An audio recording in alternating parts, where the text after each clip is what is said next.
الخير والعافية عليكم حبايب قلبي. تعالوا وياي اليوم نسوي شيخ محشي. طبعا هنا أنا عندي هذا الشيخ الشجر قصدي، نظفته حفرته كلش زين. هنا أنا عندي تمن منقحته، تمن طبعا مال وجبه. هنا أنا عندي بصل وطماطة وكرفس ولحم مثروم. وهنا أنا عندي البهارات والملح وخاشوقة مال معجون. هنا أنا كلهن راح أخبطهن سوا، أخلط المواد كلها سوا ونرجع نحشي. هنا أنا حبايبي خليت المواد هنا كلهن مال الشيخ محشي، مال الطماطة وكرفس ولحم. راح أخلي البهارات والمعجون.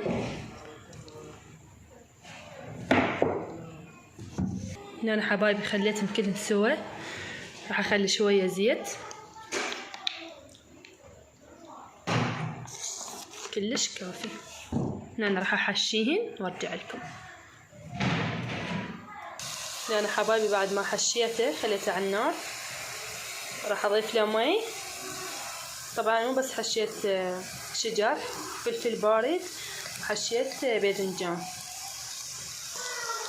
هنا راح أضيف مي.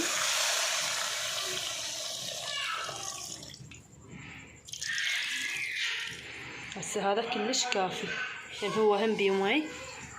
هنا طبعا بنات راح أخلي هذا الماعون شوية يضغط عليه عمود ما تنفل.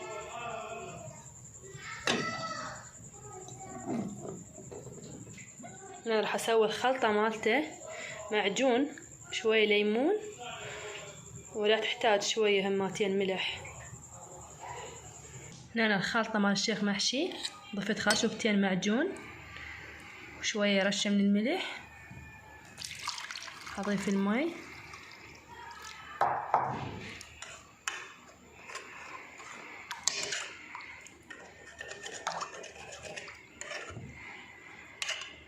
هنا أنا بنات بعد ما خلطت الخليط مالت الشيخ محشي راح أضيفه فوقه.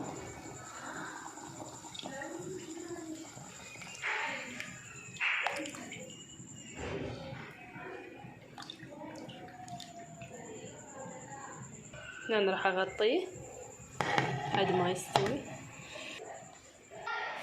البنات بعد ما استوت هاي النتيجة مالتها.